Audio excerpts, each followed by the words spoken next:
Princess Yerenica of Lebovny, who had been taken hostage by the great empire of Belgote, waited with bated breath for the arrival of its ruler. The emperor finally appeared, his presence calm yet overwhelming as he approached. "Princess," the moment she saw him, Princess Yerenica dashed toward him without hesitation. Stopping in front of him, her eyes sparkled with excitement as she said, "I've been waiting for you," and then, without thinking, the words slipped out of her mouth. "Villain's dad." The emperor stared at her for a moment before asking, "What did you just call me?" Regret instantly flooded her face.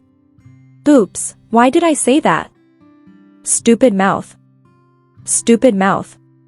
Noticing that he did not seem angry, she awkwardly chuckled and quickly corrected herself. "I mean, Your Majesty, would you marry me?" The emperor froze in disbelief. "Princess." Sniffling slightly but still filled with hope, she answered firmly, "Yes." He replied at once, "I did not abduct you to marry you." "I know that," she said without hesitation. "Then why did you ask?" "Why?" She glanced at him, cheeks flushing pink before boldly confessing, "I'm totally in love with you, Your Majesty. From the moment I first saw you." Before she could continue, he interrupted coldly. "No, I don't love you, Princess. And more importantly, you know I am engaged." Laughing it off, she said, "But you said she wasn't your fiancé." He answered calmly, "Well, that's true. I suppose it's more accurate to say she is a future candidate to become my fiancé." "See? I already know that. Who do you think you're fooling?" Yerenica thought to herself before asking carefully, "Yes, I suppose there's no knowing what the future brings. However, do you love Lady Elodia, Your Majesty?" After a brief pause, he admitted honestly, "I can't really say that I do." "Then why won't you give me a chance?" she pressed. He looked down at her and asked, "Is there a reason that I should?" "Because I like you," she replied immediately. I don't know if that's true." His answer struck her like lightning. "I said I like you. I even said I love you. What other reason do you need?" She screamed internally before trying again. "If you marry me, you'll gain far more than if you married Lady Elodia." "For example?" he asked. Lifting her chin proudly, she explained, "I hold the title to the western region of Lebovny, the breadbasket of our country. I'm sure you know its reputation as land blessed by the goddess." "Belgote also possesses plenty of fertile land," he countered calmly. Undeterred, she continued, "And as the much-beloved youngest princess, my father will provide an enormous dowry, enough that you won't be able to refuse." He raised a brow. Is a princess of Lebovny actually concerned about the imperial treasury of Belgote? Gritting her teeth, she delivered her strongest card. "If you marry me, my father will immediately open Gluckman Road."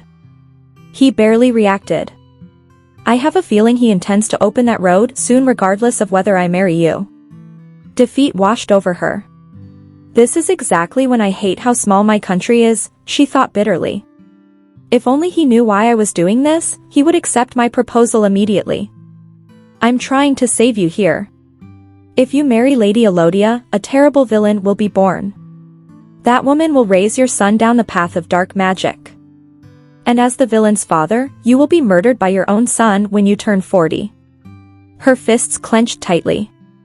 "But if I say that, he'll either interrogate me about how I know, or assume I'm insane. I really didn't want to do this." After stealing her resolve, she suddenly asked, "Don't you think I'm pretty?" He answered without hesitation, "I don't know. I'm not sure." "What?" The emperor chuckled lightly. "I've never received a proposal like this before. It's refreshing. However, I wish you would understand that I have no intention of marrying you, Princess. I'm not the type to marry without love." He shrugged casually. Yerenica trembled with shock and anger. "You literally just said you don't love Lady Elodia." As if reading her thoughts, he added, "And now I intend to try loving her the best I can." "What?" she exclaimed. "I will return you to Lebovny as soon as your father opens access to Gluckman Road. Good day." With that, Emperor Erudian turned and walked away without looking back. Left alone, Yerenica stood frozen, her entire body shaking with frustration. Put up as many walls as you want, I won't give up that easily. There was a reason she was desperately trying to make the Emperor marry her. She had been transported into the world of a web novel she once read, 20 years before the original story even began.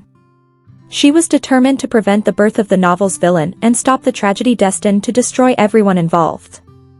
At the same time, she was trying to save herself from the fate awaiting her own character, death within 5 years, because her body could not withstand magic. The only person capable of saving her was Emperor Rudian. Yet he had rejected her without a second thought. And so, her desperate attempt to save both of them from becoming tragic supporting characters began, with the villain's father turning her down without the slightest hesitation. Princess Yerenica of Lebovny looked at her sister with curiosity as she gently asked, "What are you going to name her, Teresa?" "Duke Laven already has a name in mind, I bet." "What did he say?" Teresa paused for a moment, thinking carefully before answering, "Big." Hearing that, Yerenica nearly coughed in surprise before blurting out, "Bridget." Then she quickly smiled. "That's a pretty name." Blushing softly, Teresa asked shyly, "Doesn't it sound like a good name?" "Totally. It's cute," Yerenica replied. Bridget. That single name confirmed everything. She had been reborn inside the world of the web novel she used to read in her previous life. Bridget wants to be happy. And right now, Teresa was carrying the future protagonist of that very story.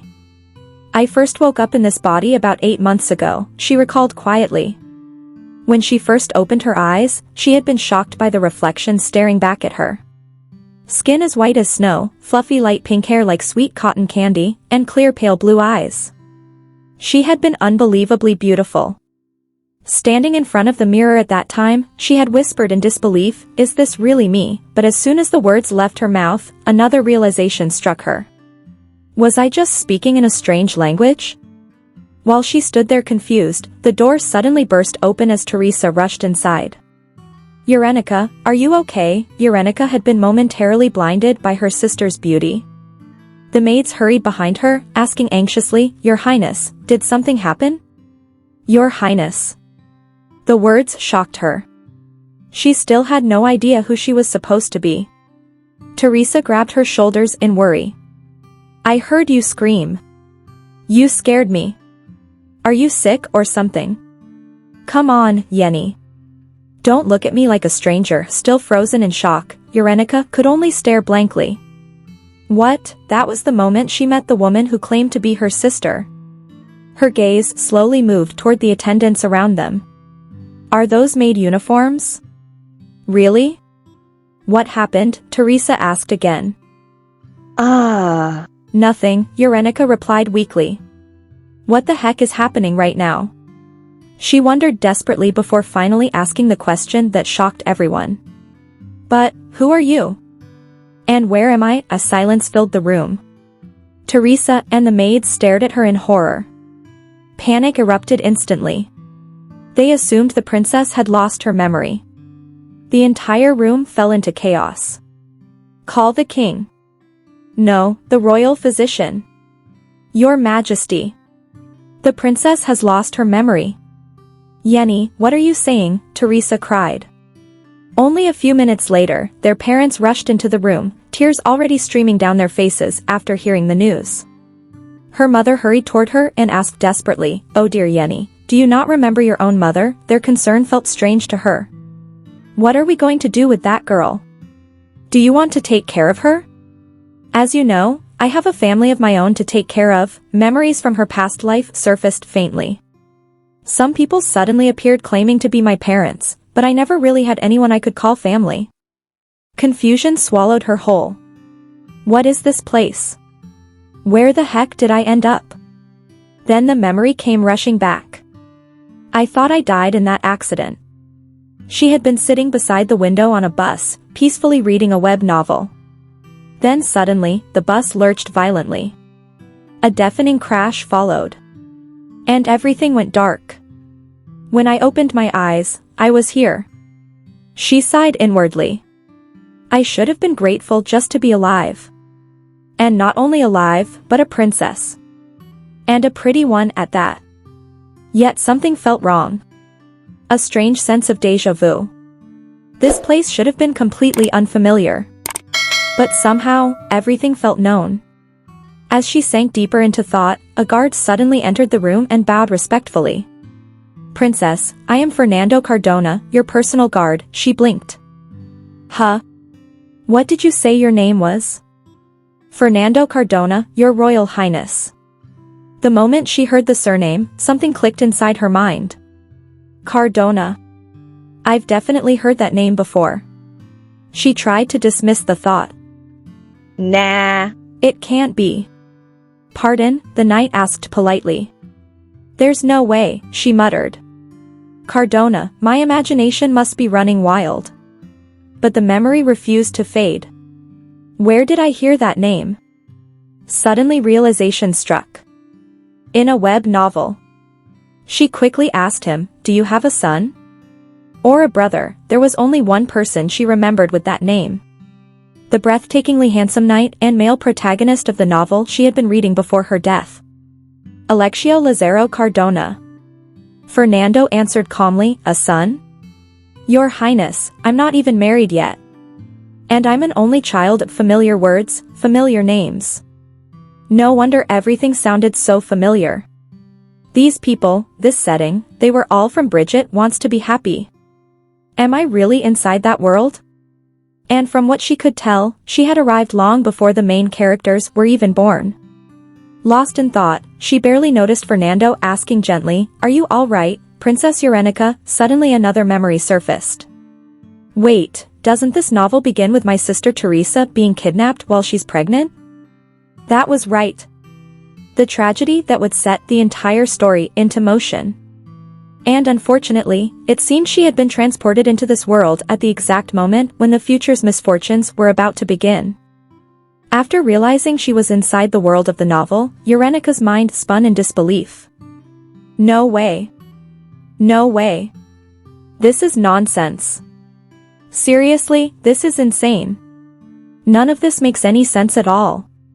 How the heck did I end up in another person's body? Strangely though, she felt like all the pieces were finally coming together. On the continent of Rajer sat a large neighboring country that could easily crush their small nation, the powerhouse of the East, Belcourt. In the story, it was the great king of Belcourt who kidnaps her older sister, Teresa. He invades Livigny, abducts her, and holds her against her will. Yerenica shuddered as she thought about it, absolutely despicable, yet if one read the novel, he was actually a character you felt bad for, because he meets an unfortunate end when he is tragically killed. She sobbed when remembering.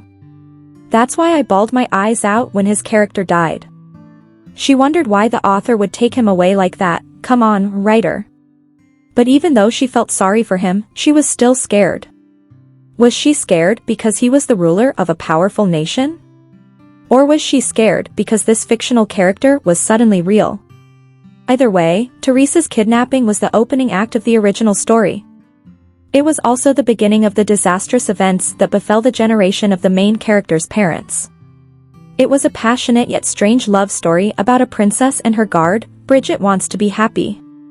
The web novel Yerenica now lived and had three main characters: the female protagonist, Bridget, daughter of Princess Teresa of Livigny, the male protagonist, Bridget's guard, Alexio, and finally, the villain, the tyrannical King Decal de Belcourt.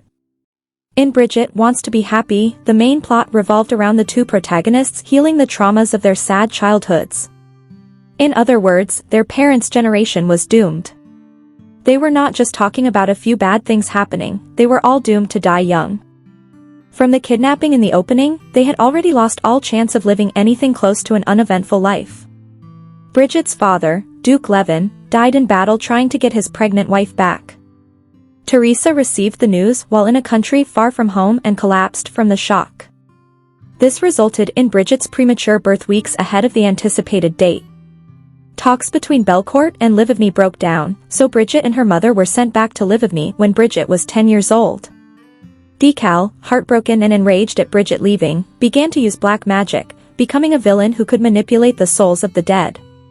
A year after Bridget left, When Decal turned 11, he killed his own father, King Eurydion of Belcourt, using him as a sacrifice in a magic ritual, all because he wanted to become king so he could take over Livigny and regain Bridget. Yerenica felt so bad for King Eurydion, but no, he was still scary. Meanwhile, Teresa returned to her home country, but died from a plague 2 years later. That counted as 3 people already dead in this story, truly dreadful. There was Teresa, her husband Duke Levin, and King Eurydion of Belcourt. Oh, and finally, Fernando, the father of Alexio and Yerenica's guard, lost an eye and a leg in the war. At this point, the parents' generation was laid to waste by tragedy after tragedy. In comparison, the story of the web novel was a refreshing coming-of-age tale about 2 characters healing from this past, a totally sweet romance story. If Yerenica were still reading the web novel, she could dismiss all this as some sad backstory. But shockingly enough, it was now her reality. This has to be a dream. I'm in denial. The real her must be lying in a hospital bed in a coma right now from the accident. Or maybe I was abducted by aliens. At first, she didn't accept this as reality, but she couldn't escape the truth anymore. She was living a second life. Teresa was far along in her pregnancy, which meant Belcourt would come barging in at any moment. Teresa asked, "Yerenica, why are you staring at me like that?" Startled, Yerenica replied, "What?" "Nothing," Teresa said. "You're making me feel self-conscious," Yerenica said. "It's just a little hard to accept that little Bridget will be born soon." Later, she resolved, "Yeah, I can't just sit here and do nothing. Who else can do something about this besides me? I know everything about this story. I'll do whatever it takes to stop this tragedy from happening." She devised her plans. Plan A, stop Belcourt from invading Livigny. She tried to break down the cause and effect. Why does Belcourt invade Livigny? She didn't know, she hit a block already. The parents' stories weren't all that detailed in the web novel. The only thing she remembered was that Livigny had refused to fulfill the conditions of an agreement, and this had obviously angered the king of Belcourt. She wondered, so what in the world was the agreement? Fernando asked, "Princess Yerenica, is something the matter?" "You don't look too well," she replied. "I'm worried about your right leg and left eye." "Pardon?" he asked. While waving her hand, she said, "Never mind. It's nothing," she thought to herself. "It's not like you'd understand." "I mean, how could you understand?" She then asked him, "Hey, Fernando, did Livigny and Belcourt sign any kind of treaty or agreement?" He answered, "With Belcourt? Are you speaking of the Gluckman Treaty?" Yerenica's eyes widened. "The Gluckman Treaty?" Yerenica suddenly asked. "Did you say the Gluckman Treaty?" Fernando added. "In exchange for Livigny opening access to Gluckman Road, Belcourt promised to provide us with magical ore from Ezekiel." Yerenica recalled the Gluckman Treaty. She was pretty sure she had read about it when the characters in the original novel discussed what was going on between the countries. That's it, she thought. She paused for a moment, her mind racing. So that means the king of Livigny broke the agreement first. Bold moves for the king of a small country. The king who is now my dad, she concluded. I got it. I just need to make sure he upholds the treaty. Fernando stammered, confused, as she rushed past him. Why, Your Highness. Where are you going? He called after her. Yerenica thought determinedly as she moved forward. Sorry, Thierry. I think I have no choice but to become the hidden hero who saves this kingdom. She barged into the room and called out, Father. Her father replied, Oh, Yerenica, sweetie, what brings you running to me? She got close to him, stomping her feet. Father, about the Gluckman Treaty. After realizing that she had come on too strong, she thought, that came out a little too bold. She knew her father's weakness was her sweet charm, so she switched tactics and turned on the cute factor. She called softly, Father? Yes, sweetheart, he replied indulgently. About the Gluckman Treaty first, she said. Her father didn't respond. She tried again. The Gluckman Treaty, he dismissed her with a roll of his eyes. Yerenica's father turned his head to the other side and awkwardly said, Now, no need to worry your pretty little head over complicated matters of state, sweetheart. It'll just give you a headache. Yerenica looked at him, confused. What the heck was that supposed to mean?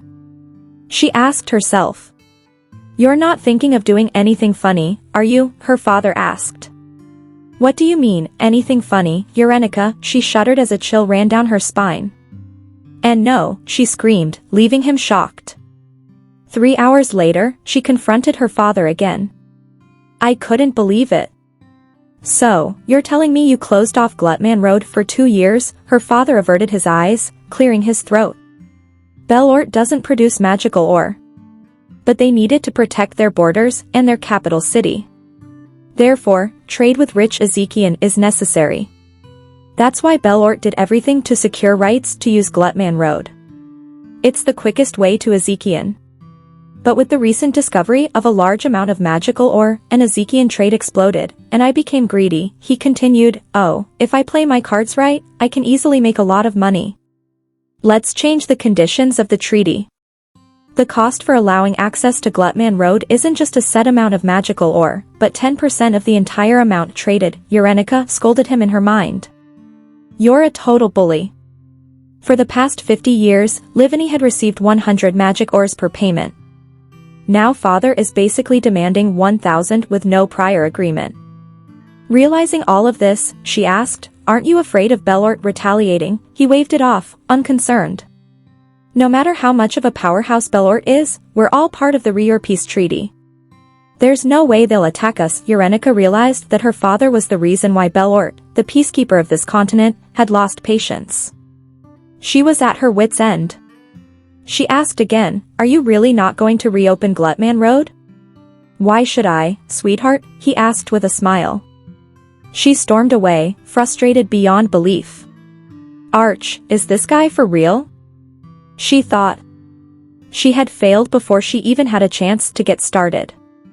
Later, while walking in the garden, she felt defeated, thinking about everything. She was fuming. Teresa asked, concerned, Yerenica, is something wrong? You're sighing so much, she tried to brush it off. No, nothing's wrong, Teresa pressed again, if anything's bothering you, you have to tell me. It's nothing, Yerenica replied. I don't want to cause new concerns while she's pregnant, she thought. Teresa said, whatever happens, you can count on your big sister. I'll do anything to help you, Yerenica considered Teresa's words. You're an angel, she thought, grabbing her sister's hand. No, you count on me. I'll make sure nothing happens to you, Teresa. She continued, if Plan A fails, I'll have to resort to Plan B. Plan B, stop the King of Belort from abducting Teresa. While feeling determined, she thought, if I can't stop the invasion, I can at least keep her from being taken. But when exactly would Belort invade? She quickly made her way to Duke Levin's castle to meet his younger brother, Sergei Levin, her childhood friend. He asked, what in the world are you doing here? Why aren't you at the palace? She replied, did he have any idea of all the things going on in my mind? He said sarcastically, no, I doubt you have much going on in there, but Yerenica knew the only way to prepare for the future was to stay by Teresa's side and protect her. A few days ago, she had tried to remember when Belort would invade. She couldn't. She resolved that she couldn't keep Teresa at the palace, she was a married woman. Sergei sighed. Not that you were ever really ladylike, but you've been acting out of control the past few months, he shook his head. Who'd believe that I was a princess? She giggled, if you don't shut up, I'll make you. The people around them didn't notice anything off. Yerenica and the previous Yerenica shared similar personalities. She wondered, why couldn't I have become some random nameless background character? She thought, if I knew this would happen, I would have paid more attention to the background story. As she faced Sergei, she said, Sarah promised me that when the time comes, you have to come save me. He raised an eyebrow. Why would I have to come save you? She giggled, a time will come when you'll have to. Knowing what the future held, she recalled the first scene of the novel. Yerenica, we have to go. Let's go, sir. What about Teresa? She concluded. All I have to do is make sure Teresa hides somewhere. Of course, I have to hide someplace safe too. But in case things go wrong, looking at him, she said, I'm counting on you, Sergei. He rolled his eyes. There you go, saying strange things again, but there was one thing she had forgotten. The king of Belort would abduct a princess. And Teresa wasn't the only princess of Livany. Back at the palace, her mother asked, "What did the royal physician say?" Teresa replied, "He said, there's nothing to worry about." While assured, her mother said, "Oh, that's good to hear." As they were talking, Yerenica felt nervous and anxious. A strange feeling crept over her. Something felt off. She wondered, what's this bad feeling that suddenly came over me? Maybe she was just being sensitive from being on guard the past few days. But the nervousness only grew. She tried to shake it off, but it wouldn't leave. Her heart started racing.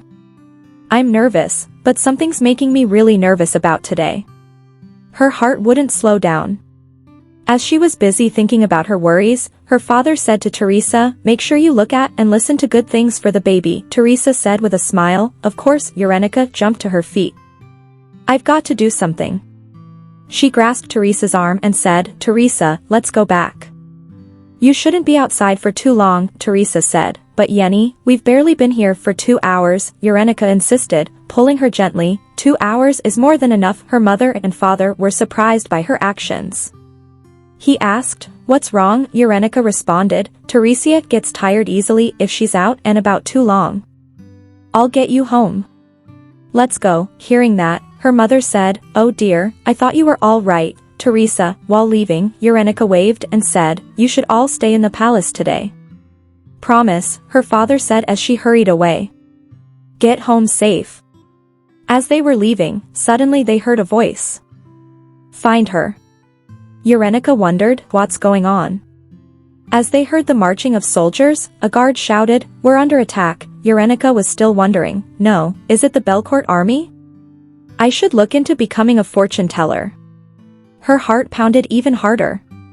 Teresa asked, her voice shaking, "Yenny, what is this?" And Yerenica pulled her along.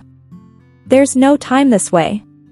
Teresa called, "Yenny," but Yerenica wasn't listening. She was in a hurry to hide.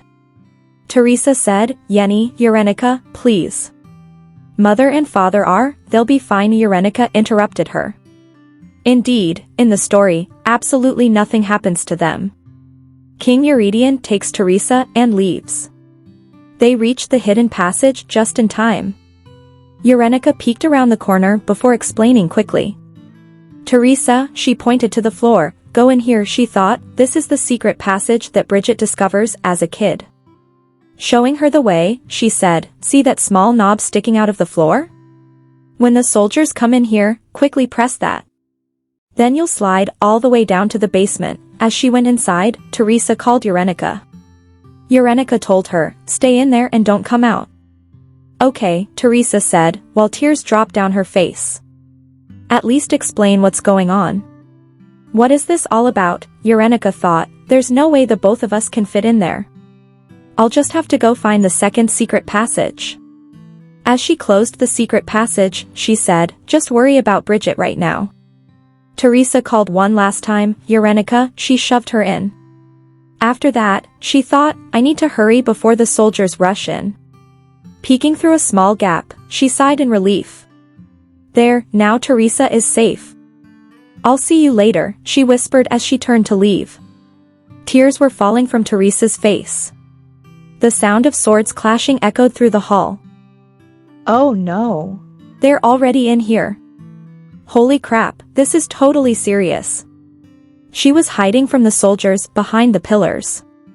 She needed to go to the east wing of the palace as she wanted to get to the second secret passage. She wondered, should I even go there or should I just wait here for Sergei? She hesitated, torn between running to the east wing to reach the second secret passage and waiting for Sergei to find her. She remembered, what could Sergei possibly do to save me? He doesn't know where I am. Late in the game, she realized that breaking from the original plot meant she couldn't trust things to work out like it did in the web novel. As she was sobbing, she resolved, "Yeah, it's not that far. I should just make a run for it." Wiping her tears, she gathered her courage. "All right, no one's looking." She cautiously moved forward, thinking the coast was clear. "I don't think anyone's looking now." While she was hopping from pillar to pillar, someone was looking at her. Suddenly, she froze, realizing that the person was looking at her. His gaze was sharp. She stopped and tried to cover her breath with her hand and wondered, what? How long was he looking? The person went towards her and she trembled as he got closer. She sat down while trembling behind the pillar as her heart raced. She prayed that he would just walk by. Sergey, now would be a good time for you to come save me. If you show up, I'll give you 100 kisses. Please show up. The person got closer, and both of them looked at each other.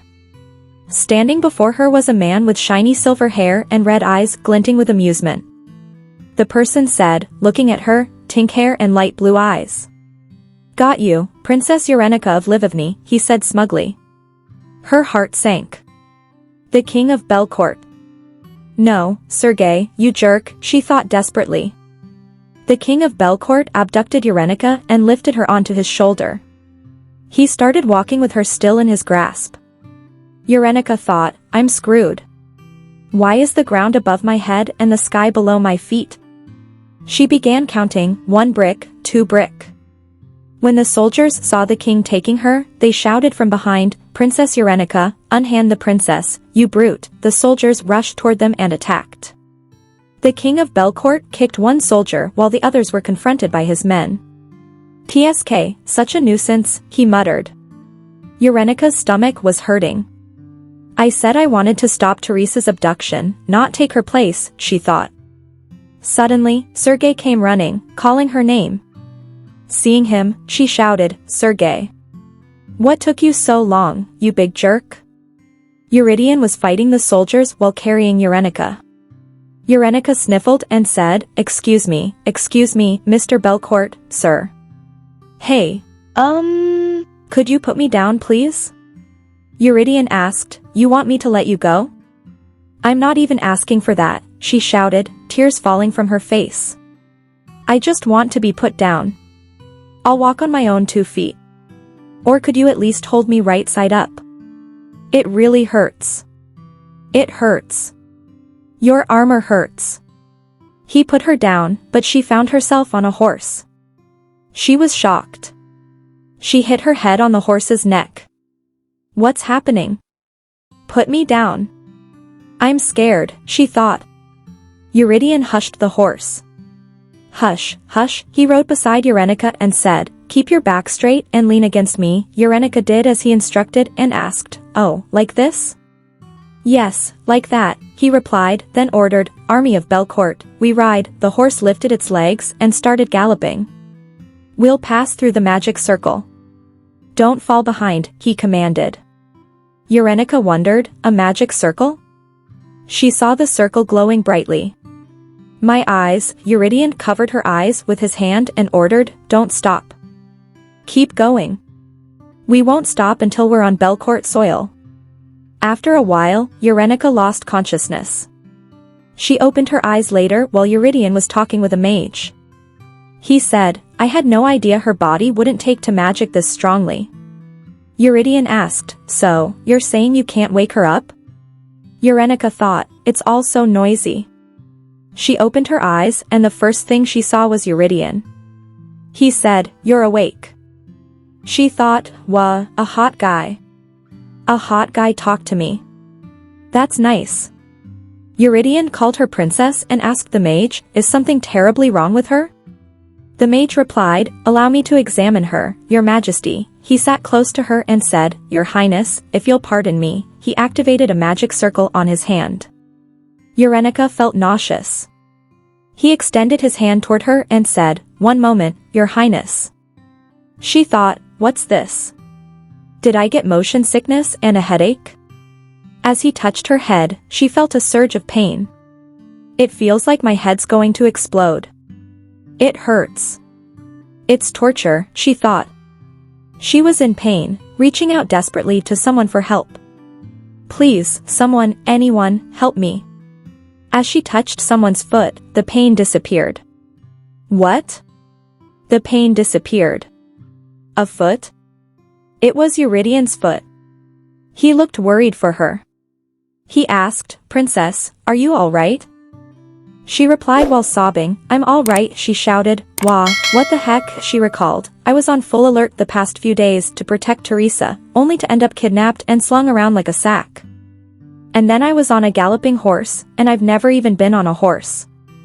Then I was tormented by a pain I never felt before in my life. If I knew all of this would happen, she again shouted, no, I still would have done it all again. That's what makes it even sadder. Eurydion called her princess. She complained, you mean it's horrible? If you couldn't get my sister, why didn't you just go home? Why'd you have to take me? She thought, on top of that, of all the things to grab, why did I grab his foot? Eurydion then lifted her up, and she was surprised. Huh, she looked at his face and thought, so handsome? Tears were falling from her face. Eurydion asked, what are you so sad about? Then she realized that she was floating in the air, her feet not touching the ground. After that, Eurydion put her down, and she was sitting on a Belcourt flag. He wiped her tears and said, I did not know you were sensitive to magic. I'm sorry. Did it hurt a lot? She replied. Why, yes, he added. And for the sudden abduction, seems like it was quite the shock, she thought, this is humiliating. She snatched his handkerchief and said, I'll do it. She then tried to understand, but what was the pain I felt earlier? Not that I feel it anymore. Eurydion asked, were you sensitive around magic or magical wars before? She replied, I have no idea. A magic sensitivity. He asked again, you don't know? She shook her head. I've never had something like this happen before, she thought to herself. Though when I say before, I mean just the past 8 months that I know of. Eurydion then asked Ralph, what happened? He turned his head to look toward him. Looking at him, Yerenica recalled, one moment, Your Highness, the guy who touched me before, the pain got worse after that man touched me. I know it, Ralph explained. If someone is more sensitive to magic than the average person, something like this can easily happen. Eurydion asked, could the person with the sensitivity not know about it? Ralph glanced and thought, maybe if one grew up in an environment with little to no exposure to magic. Eurydion asked again, then why is she fine again? Ralph replied anxiously, I'm not quite sure myself, Your Majesty. Perhaps I can find out if I examine the princess a bit more, but it seems difficult to touch her. Eurydion sighed. I see. Anyhow, I guess this means it's impossible to use a magic circle again. He stood up and instructed, we've crossed the border. So from this point on, we go by horse. The soldiers replied, yes, sir. Eurydion then said to Yerenica, you also seem unfamiliar with horse riding. Yerenica quickly replied, I can ride a horse. He said, you look too scared to be saying that. She said, I can't ride one on my own, she thought. For some reason, I feel like I'm being a huge bother. Wait, hold up. I'm the one who's kidnapped here. Why am I worried about bothering the kidnapper? The reality struck her. He said, then you'll come with me. If we ride all day, we'll arrive the day after tomorrow, she thought. Yeah. It's all because that guy is being too nice.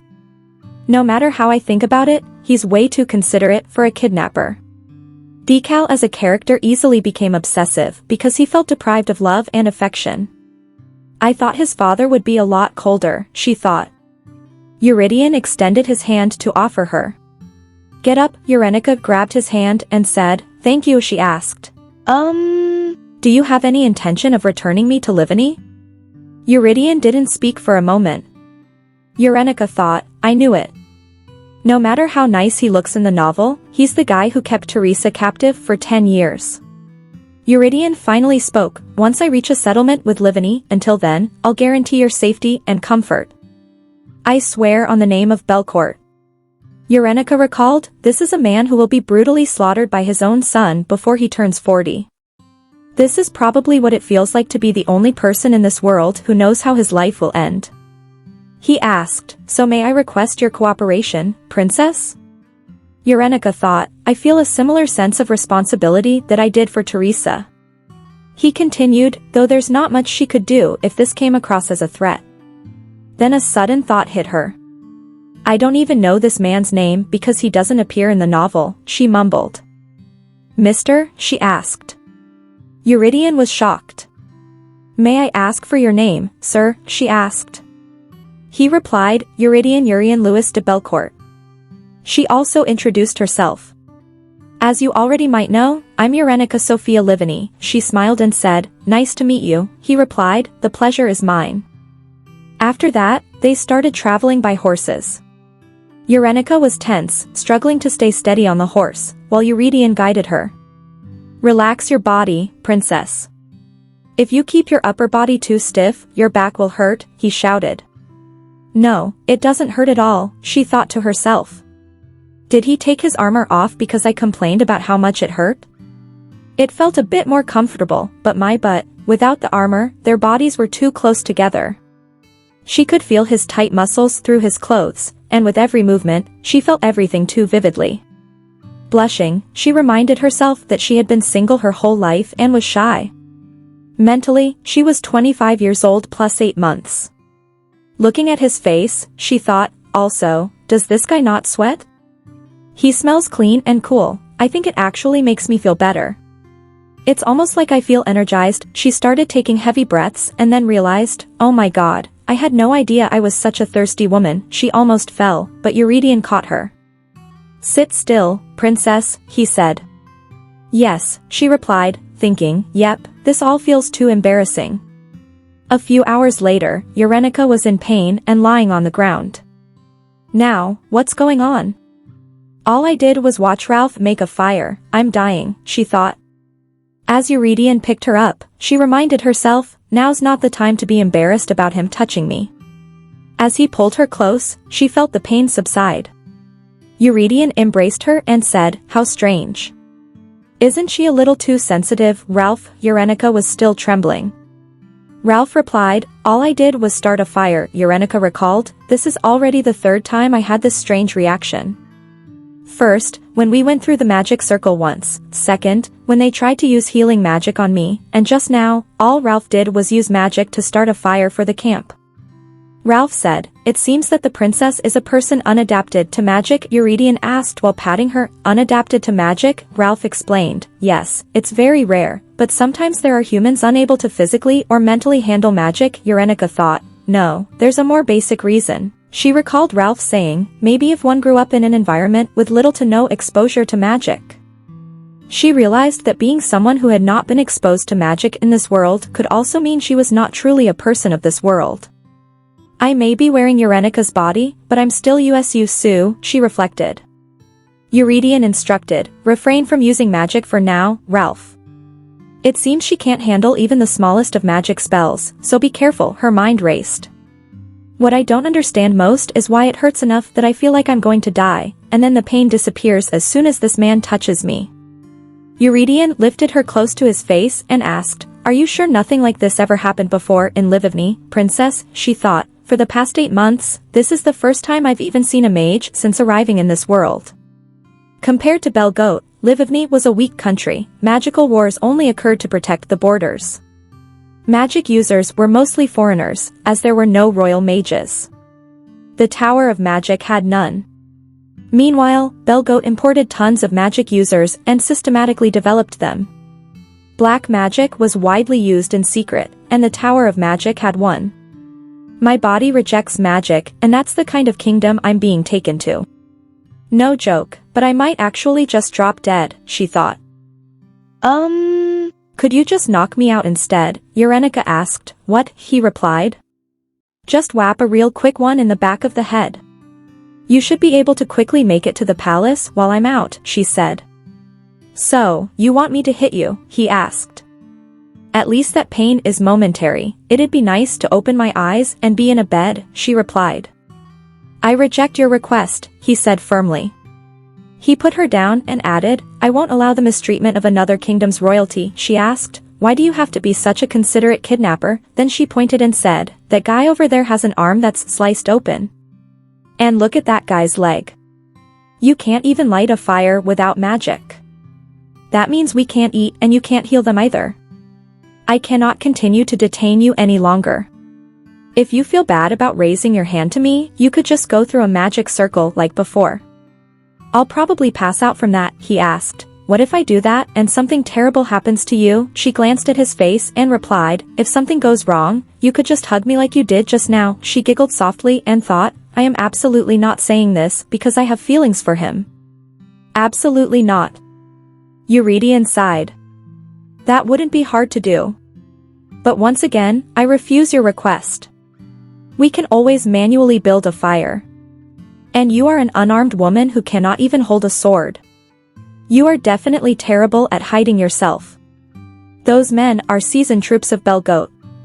You cannot compare yourself to them, Yerenica admitted. That's true, but he added, I asked for your cooperation, not your sacrifice. Did I not guarantee your safety and comfort? Unless you want to make the master of Belgoat a liar, it's best you quit this conversation. But just in case, stay close to me. The borders of Belgoat are protected by magical aura. Yerenica felt touched and almost cried. She resolved herself and thought, no, I cannot allow it. I can't let a man like this die at a young age because his son uses him as a test subject for black magic, DeKalb's father. I'm going to save him, she said. Eurydion asked, why do you keep saying so-and-so's father? Yerenica replied, you can count on me. While sitting near the campfire, Yerenica thought the air in Belgoat was heavier than in Livigny. It was so imbued with magic that she felt like she could hardly breathe. Yet, just being next to Eurydion made it easier to breathe. This man definitely has some kind of miracle cure coursing through his body, she thought. Eurydion asked, is there no treatment? Ralph replied, keeping his distance for her safety. Then nothing has been discovered yet. Yerenica realized this was a serious situation. Ralph explained, the established theory is that those maladjusted to magic usually don't survive past the 5th year of their life. I'm not exactly sure how Princess Yerenica survived this long. Shocked, she shouted, huh? Did you say the 5th year, 5 years? Ralph confirmed, yes, that is usually the case.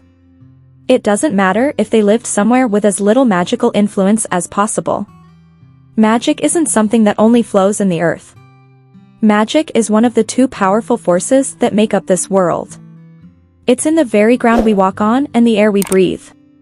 It's obvious that it would be difficult for someone maladjusted to magic to survive here. Don't give me a death sentence with such a calm look on your face, she thought. Ralph replied, I'm simply stating that you're an exception, Your Highness. You made it totally fine into adulthood, Yerenica reflected. That's because the real Yerenica was fine until now. Since I've been here for almost 9 months, that means the time I have left until my 5th year here is, she blurted out, for 4 years and 3 months. Eurydion heard and asked, Princess? She quickly stood up in shock, thinking, I'm terminally ill. She exclaimed, this is crazy. Eurydion grabbed her hand and pulled her down. Wait, calm down, Princess, he said. Continue, Ralph, he added. Perhaps the blood of the gods that flows through you helps neutralize the effects of magic. If I may carefully offer my conjecture, Ralph cleared his throat, divinity and magic, I can see that, Eurydion said. Yerenica thought while remembering the novel, oh, right. This is a world where gods exist. The divinity of the Belgoat royal family was extensively discussed in DeKalb's side story. Belgoat is the seat of the Holy Empire because the royal family descended from Loris, the god of peace and prosperity. He's literally the descendant of a god. Basically like the Jesus of this world. Ralph continued, with your divine lineage, the princess can be assured she will be safe in your presence even without calling upon your divinity. There is an energy that surrounds you. Princess Yerenica is probably reacting to that energy. Yerenica thought, oh, so the king's divinity can help save me and my useless body. Ralph then shouted, Princess Yerenica, have you been blessed by the god Loris? Surprised, Yerenica replied, blessed by Loris? I didn't know that. Eurydion asked, have you been baptized? She hesitated. Baptized, she recalled, oh, as soon as Teresa knew she was pregnant with Bridget, she received a blessing. Since royalty tends to receive Loris' blessing even before they're born, I'm sure Yerenica was too. She murmured, I probably did. Eurydion was surprised. Probably? I did, she thought. Remembering the rules of this world, she thought, he's probably not going to ask for my baptismal name since that's a little rude. In this world, you do not tell anyone your baptismal name unless they are your parents or spouse. It's considered insulting to the holy name given to you by God. That's why in the original novel, Alexio tells Bridget his baptismal name when he confesses his feelings for her. She quickly dismissed that thought. Eurydion said, if you were baptized, then it's a possibility since Livivny is one of the kingdoms where Loris is the patron god. Ralph laughed and added, yes, and maybe the princess was able to survive until now because of God's blessing upon her, Yerenica thought. Ralph did nothing wrong. If anyone's at fault, it's me for being an interloper in this world. She said aloud, then I'm relieved to hear that since the capital is on holy ground, she reflected, I'm a person from another world, so I have no immunity to magic, making me maladjusted to it. But luckily, Yerenica's body was blessed by Loris. As long as I stay near someone with strong divine energy, I should be all right. Her plan B was to stop the king of Belgoat from kidnapping Teresa. The plan was almost a success, but she ended up being kidnapped instead. On top of that, she discovered her sensitivity to magic. She sighed and thought, my survival is most important, so now's not the time to worry about someone else. She glanced at Eurydion and reflected, but I can't believe that the supporting character who dies a tragic death in the original novel is now the person who will save me. As Eurydion looked toward her, she mumbled, I guess, Plan C, ship the side characters together. It's a win-win. This left only one conclusion, life definitely requires a Plan C. She devised a Plan C at that moment, until I find a way to exist normally in this body, I need to stay right next to Eurydion. And to prevent Eurydion from being murdered by his son must not learn black magic. DeKalb learned black magic from his mother, so to stop DeKalb from learning it, she just needed to stop Eurydion from marrying that woman in the first place. And then all he had to do was marry me. As she was thinking this, Eurydion called. The princess jolted and said, yes. She looked at him and thought, it seems a little disrespectful to think about that when he's right here in front of me, but this is perfect. The next day, as they were preparing to leave, Yerenica kept glancing at Eurydion and thought, marrying a kind, handsome man, I don't care if I'm suffering from delusions of grandeur. It's nice just thinking about it. Eurydion smiled and asked, what are you thinking about? I was thinking, you're pretty hot for a dad, she giggled, then thought inwardly, no, I'm thinking about marrying you. Eurydion said nothing, clearly surprised by her words. Yerenica looked at him and thought, why is he staring at me like I'm some strange creature? Memories flashed before her eyes like a slideshow. She remembered, sure, he saw me in some unseemly moments, but I don't think I was that much of a pest. Then she recalled all the embarrassing moments and muttered to herself, no, stop thinking about it. She felt defeated and despairing. Looking at her, Eurydion said, you're quite extraordinary. Yerenica interpreted it as extraordinary. Does that mean he thinks I'm very strange? Thunder rumbled in her mind. This is so humiliating. That's it, there's no way he'll marry me now. This might be a matter of life and death for me, but why would the king of Belgoat marry a princess from a tiny kingdom? Eurydion called, Princess Yerenica, come here. She walked to him formally. He lifted her up and placed her on the horse. Sitting down, she thought, I'm slowly getting used to this sort of thing. Then Eurydion ordered his soldiers, let's go. We'll make it to the capital today. So, keep your spirits up, men. Yes, sir, they replied. Yerenica thought, even if it's impossible for me to marry this man, I need to stop him from marrying a dark magician. She recalled the original story from the novel. Her mother had told DeKalb, you're a monster born of the strongest divine power and the most evil magic. If you want, you can have everything in this world, even the distant world of the gods beyond the Udetta, as long as you desire it. What do you think? Do you want to hold all the power in the world in your hands? She concluded, I'm at fault for DeKalb's corruption. I led my own son down the path of black magic. I must be out of my mind. She thought, then how do I stop this marriage? Suddenly, a thought struck her. Wait, hold on, when does Eurydion get married? I know Bridget will be born in 2 months. No, since Teresa wasn't kidnapped, maybe it'll be 3 months from now.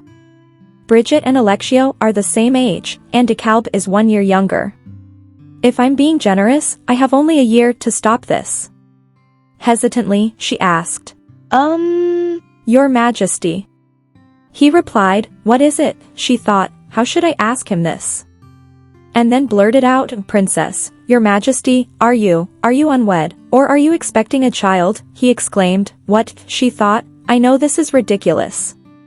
He continued, I'm not married yet, she asked. Yet, he clarified, therefore, I obviously don't have a child and am definitely not expecting one, she thought, unmarried with no kids, that's a good thing. But why did he say I yet? Why do I have a bad feeling? He said, you ask peculiar things, Princess, and with no provocation. They finally arrived in Belgote. The city looked old and historical, while Livigny seemed more charming in comparison. Yerenica glanced all around. Eurydion draped her robe over her and said, the crowd's gaze might be uncomfortable. Yerenica looked at the crowd. They cheered, sire. Long live Belgote, she thought, this is a huge crowd, if it weren't for this cape, I would have been completely overwhelmed. He's so kind-hearted, the perfect husband material. After reaching the palace, Eurydion helped her down from the horse. She thought, if I could, I'd kidnap him myself and make him my husband, not that I really could, but a girl can imagine.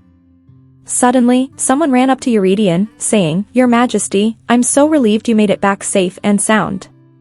You have no idea how worried I was. Yerenica was surprised as she looked at her. Lady Elodia started the conversation with an emotional declaration. I miss you, Your Majesty. Her passionate words immediately drew attention, but Eurydian's calm and distant demeanor contrasted sharply with her fervor. Yerenica watched the interaction, stunned, thinking, what? No freaking way. Lady Elodia continued dramatically, every day, my tears wet my pillow. Do you understand how that feels? Yerenica was speechless, observing Lady Elodia's stunning beauty and noting, she's gorgeous. Her voice is beautiful. The way she talks, it's absolutely bewitching. Even though Yerenica was a straight woman, she admitted, I can't help being drawn to her. Her thoughts about Eurydion were cut short when he responded flatly, it's only been 3 days, Lady Elodia. Undeterred, Lady Elodia countered passionately, those 3 days felt like 3 years to me. Eurydion, however, seemed unmoved. Yerenica thought, what's with that look on his face? How can he look so uninterested with this beautiful woman in front of him? He says he's thinking of falling in love, but he barely registers her on his radar. Making a pretty lady cry like that, so cruel. The least he could do is say something to reassure her. She considered intervening herself but ultimately stayed quiet. Lady Elodia pressed on, oh my, don't you think you're being a little heartless, Your Majesty? I might live in this very palace one day, so why should I not be here? She paused dramatically before adding, the man who might become my husband has returned.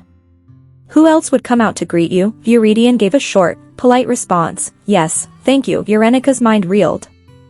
She might live here one day, the man who might be her husband, what does that mean? This beautiful woman was DeKalb's mother. She pieced together more clues, thinking, the one who will be the queen of Belgote and Eurydian's wife, the evil black magician and necromancer who can control corpses and summon souls from hell, the true nemesis of my parents' generation in the original novel. Lady Elodia finally clarified, I'm not married yet. Yerenica misinterpreted this as confirmation that Eurydion was already betrothed, and her thoughts spiraled into despair. When he said he wasn't married yet, he just meant that he was betrothed. Lady Elodia asked softly, are you hurt, Your Majesty? Yerenica reflected bitterly, it's hopeless. No way could I compete with that pretty lady. Not a chance. She even considered absurd ideas, I'd probably have a better chance flirting with the villain's mom and convincing her not to teach DeKalb black magic. She labeled this her Plan C, shipping the side characters as a win-win. The emotional tension built further when Lady Elodia said, enough crying, Lady Elodia. I don't have a handkerchief right now, 'cause I have all of his handkerchiefs covered in tears and snot, Yerenica thought. Eurydion shifted the conversation, saying, it's probably best if you go back home right now. I can't keep my men standing around like this any longer. I also have an important guest. Lady Elodia was taken aback, but did not relent. Meanwhile, Yerenica observed Eurydian's rigid demeanor.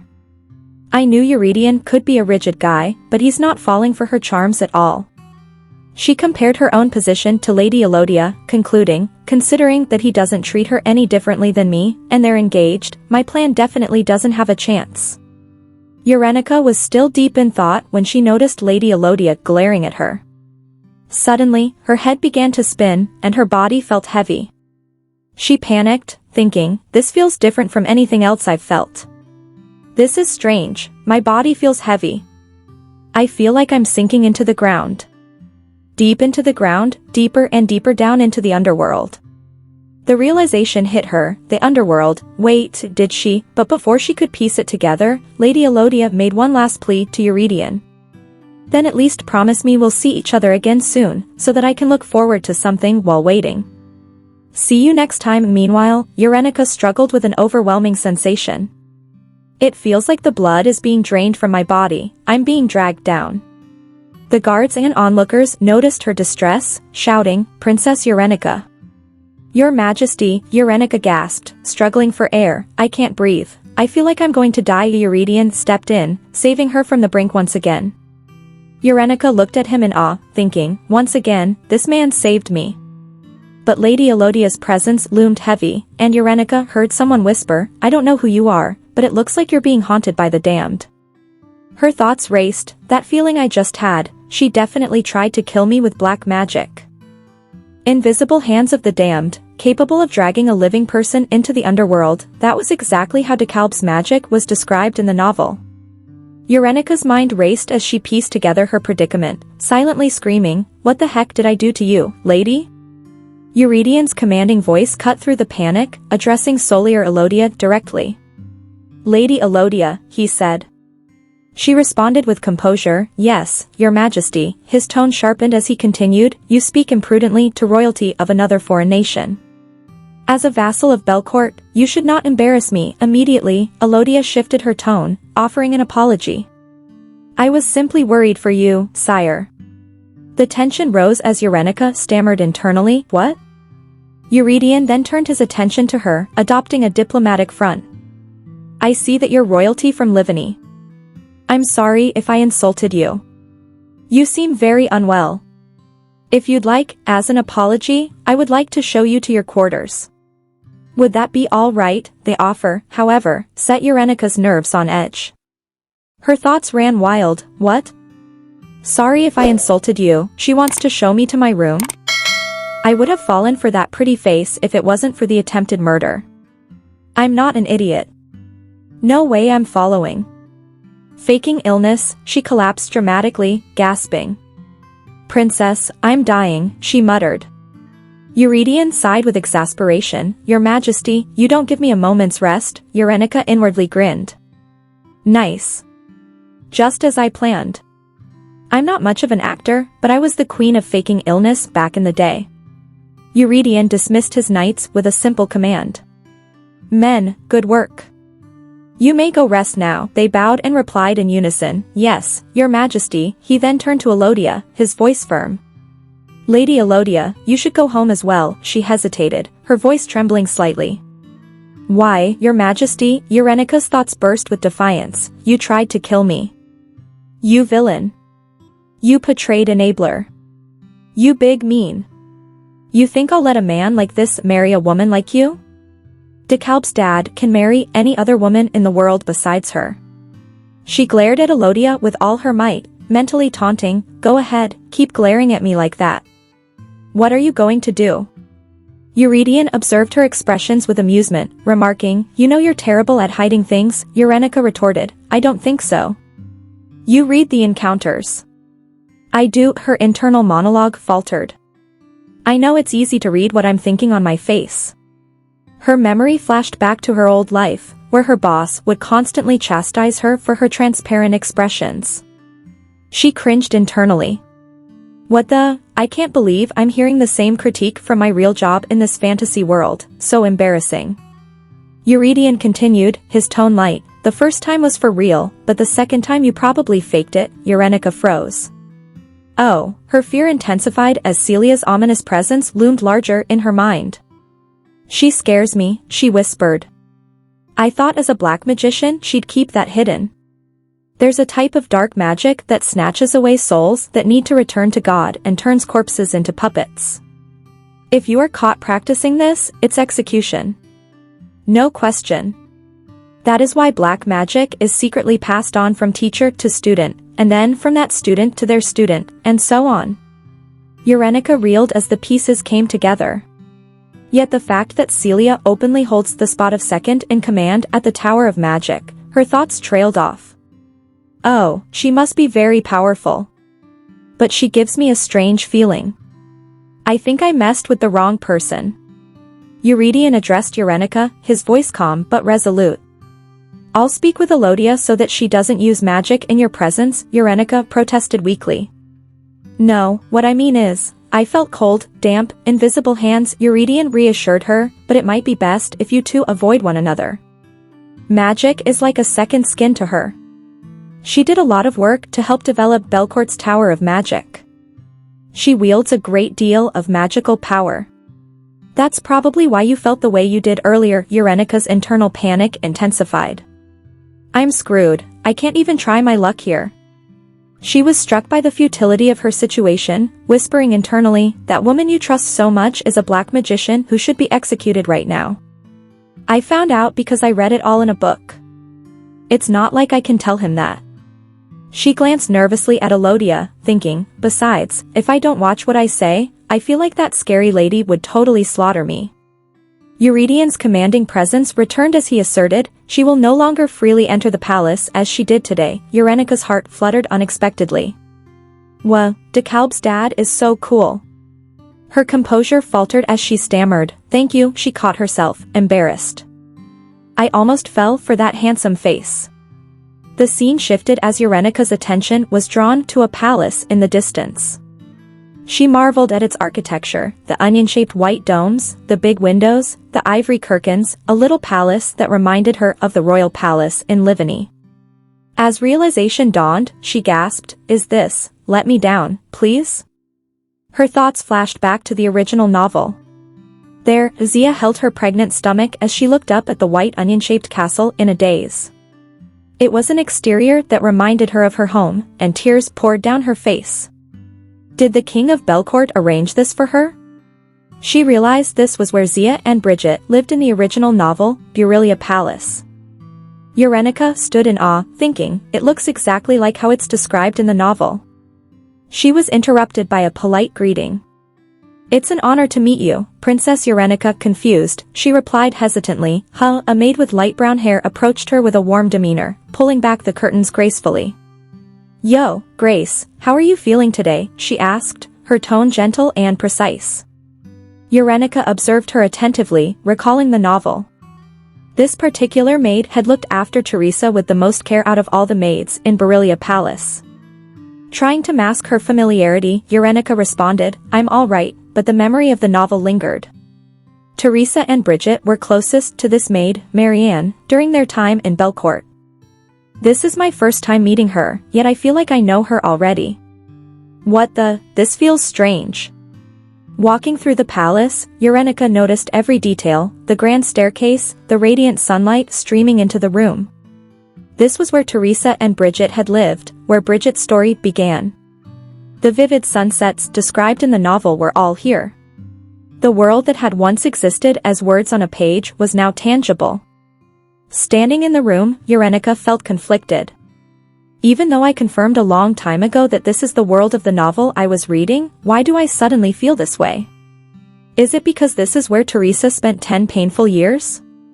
She steeled herself. No matter what, I did the right thing.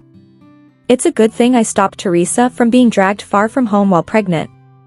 Her thoughts were interrupted by Eurydion. Is the castle to your liking, princess? He asked, his tone formal yet gentle. Startled, she quickly replied, yes, it's nice here. Internally, she mused, did he want to provide a place that reminds me of my life? Eurydion seemed relieved by her answer. I'm curious about something, princess, he began. Why do you keep calling me father or dad? You've mentioned it several times now. His directness flustered her. She laughed nervously. Because you kind of remind me of my father, her thoughts betrayed her. That's a lie. but I can't tell him the real reason. When I read the novel and he died, I shouted, "Father," and cried so hard. Oh, DeKalb's dad, how could they kill you off like that? Eurydion narrowed his eyes, clearly unconvinced. You're not a very good liar, he remarked dryly. Yerenica protested weakly. It's true, but his piercing gaze didn't waver. You're only good at being insistent, he added. Embarrassed, she tried to redirect the conversation. I won't do that anymore. I'll be careful. I promise. Eurydion nodded, his tone softening. Good. It is disconcerting after all. Rest well, and if you need anything, call a maid immediately. As he turned to leave, his parting words carried weight. You're an important guest of Belort. If there's anything you want, don't hesitate to ask. As long as she remained there, Yerenica watched him go, her thoughts swirling. This guy, the way he naturally oozes consideration makes my heart flutter. She recalled how he had spoken harshly to Soy earlier. Maybe he's not always so kind. Maybe he's the type to cut someone off immediately if they cross a line. Before she could stop herself, she called out, Your Majesty, are you going to marry that woman? Eurydion paused, surprised. You mean Lady Elodia? He asked. Well, I suppose that is what will happen. She's not lacking in qualities befitting a queen. Yerenica felt frustration rise. What does that even mean? It's not a matter of lacking qualities. She's not fit for the position at all. She's a powerful mage who uses outlawed black magic, and she tried to kill me. And more importantly, she'll encourage your son to kill you, but I don't have evidence to prove any of this. She clenched her fists. I must make him trust me more than Soy. I have to do whatever I can to protect him. Eurydion's final words echoed in her mind as he left. You're a princess of Livany. You should be more cautious. Determined, Yerenica resolved to act, her exhaustion giving way to a newfound resolve. She found herself in an unexpected lesson as Eurydion began to lecture her about being cautious. Be more cautious first, Eurydion advised firmly. In private places like your bed chambers, you should not allow just any person inside. Yerenica responded cheekily, but you followed me in here, sire. Ignoring her comment, Eurydion continued. Secondly, if anyone follows you in, you should immediately order them to leave. Yerenica tilted her head in confusion. What do you, she began, but he cut her off, stating his third point. Thirdly, do not hold on to any man who willingly leaves. Yerenica was taken aback. Why did he have to specifically say man? Was he talking about this situation right now? Deciding to push her luck, she considered this a chance to test his boundaries. What if I have feelings for him? How far can I push this? She thought, resolving to use her charm to gain the upper hand over Soliae Elodia. Trying her best to be alluring, Yerenica boldly asked, What if I were to say, I have feelings for you, sire? Would I still have to be cautious? Eurydion's expression did not waver. He responded calmly, and fourthly, don't say words like that to just anyone, anywhere. That's not, she started, but he sighed, glancing at her antics. You really should not try to fool me, princess. Yerenica froze, but her thoughts raced. He thinks he notices things well, yet he has no idea how cunning the woman he trusts truly is. She quipped aloud, so, you don't see me as a woman? His expression hardened. Why are you not a woman, and that sort of thinking does not justify your reckless behavior, princess, he paused, then added with a sigh, you truly are unpredictable. I leave you to your rest. As Eurydion left, Yerenica slumped. Dang it, I failed. So, not just any old trick is going to work on seducing this man. Huh? Fine. Just you wait and see, she thought. In Eurydion's mind, he reflected on the curious princess. What in the world does that young princess of Livin wish to do? Such an interesting woman. Nothing about the cute way she looks says she's strong or determined. Yet, I can definitely sense that inside her. He recalled the reasoning behind his recent actions. I never intended to harm whomever I kidnapped. The attack was supposed to be a warning to live of me, nothing more. I thought stepping in myself would send a direct message. I even ordered my elite unit to cause minimal damage. Yet somehow, I feel like I've brought back something quite troublesome. His musings were interrupted as a subordinate reported, "We've removed anything that might have magic within a 200-yard radius of Burelia Palace." Eurydion nodded, but after a moment's thought, he ordered, "Make it 500 feet. The subordinate hesitated. "Sire, that will reach the royal garden." Eurydion remained firm. "That's all right. Go ahead and do it. I promise to guarantee her safety, and I wouldn't want to find her harmed by accident."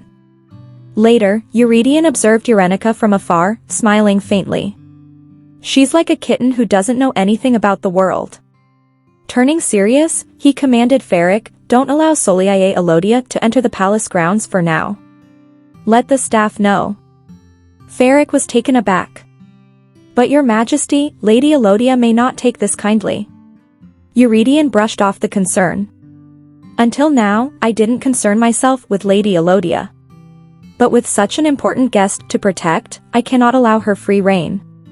Her unchecked magic is a risk."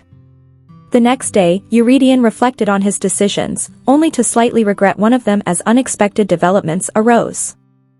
Yerenica woke up and stretched groggily. "That's strange," she thought. "I must have been exhausted from my long journey. I slept almost the entire day." A maid entered and informed her, "Your Highness, you must have been very tired from traveling." Yerenica gasped, feeling her body. "My body does feel a little lighter after sleeping for so long, but I don't feel any more refreshed." Her thoughts swirled as she considered, "Wonder if I'll feel better once I wash up and eat. Also, it's strange that I slept almost 24 hours without waking once." I definitely felt like I was recovering when I was standing in front of Eurydion. With a shrug, she rationalized, "I guess I was just exhausted. I did sit on a galloping horse all day." As Yerenica accepted her situation, the maid continued, "Your Highness, I was given special instructions for looking after you." "Oh, and what might those be?" Yerenica asked. "You are sensitive to magic," the maid inquired. "Yes, quite a lot, actually," Yerenica admitted quickly, adding, "But I'm all right, so don't worry." She waved off the concern, determined not to let her weakness define her. After all, the treatment for being maladjusted to magic was the king himself. Despite her reassurances, the maid looked at her with pity. Yerenica muttered to herself, "That's the face of someone worried for a terminally ill princess who's putting on a brave face." She raised her voice to clarify, "No, that's not me. No need to feel that way." The maid then shared, "All the magical ores in Belort Palace have been removed, not just here, but also within 500 yards around the palace, so you can put your mind at ease." Yerenica considered this, trying to calculate the distance. How far is a 500-yard radius? She noticed the maid looking at her amusedly. "She probably thinks I don't know the palace layout at all, and she'd be right." The maid suggested, "Would you like to go out and walk the grounds? There are markers as you reach 500 feet, so it won't be difficult to spot." "Markers? What markers?" Yerenica wondered aloud. "I should decide whether to flirt with Eurydion or chase off Soliae. I'll be staying here for the time being, so I might as well get a lay of the land. Better to see for myself than ask a bunch of questions." As Yerenica began her exploration, she marveled at the scenery. The maid had been right, the markers were easy to spot. She muttered to herself as she noticed a garden in the distance. "It looks like a garden of sorts over there. Is that the palace garden?" The maid confirmed, "Beyond those markers is the royal garden by the main palace. The 500-yard radius goes to the main royal garden in the east, Kiarda Palace to the west, the drill hall to the south, and the northern gate of the palace grounds. That is what makes up the boundary. Within those boundaries, you are safe. But if you were to go beyond them, it's dangerous because there's no way of knowing where and how magical ores are used," Yerenica finished. She reflected, "Overall, this is much better treatment than any typical hostage would receive. But I'm still trapped. I can't exactly complain since the source of the problem is my own body's reaction to magic." The maid continued, the king ordered that if you wish to leave the boundary, you must inform him immediately. Yerenica perked up, thinking, does that mean he'll come see me himself? She then sighed. Maybe I was just imagining it when I thought he was being weirdly guarded yesterday. Still, I'd like to go beyond the garden. Where should I take you, Your Highness? The maid asked. Before Yerenica could answer, a new voice interjected, I was assigned by the king to escort you wherever you wish to go, Your Highness. And you are? She asked. I am Terry Shermart, a priest at the Temple of Loris. He introduced himself with a bow. Yerenica's thoughts raced. I can't believe this king. He actually assigned a priest to me. Is this his way of saying he doesn't even want to see me?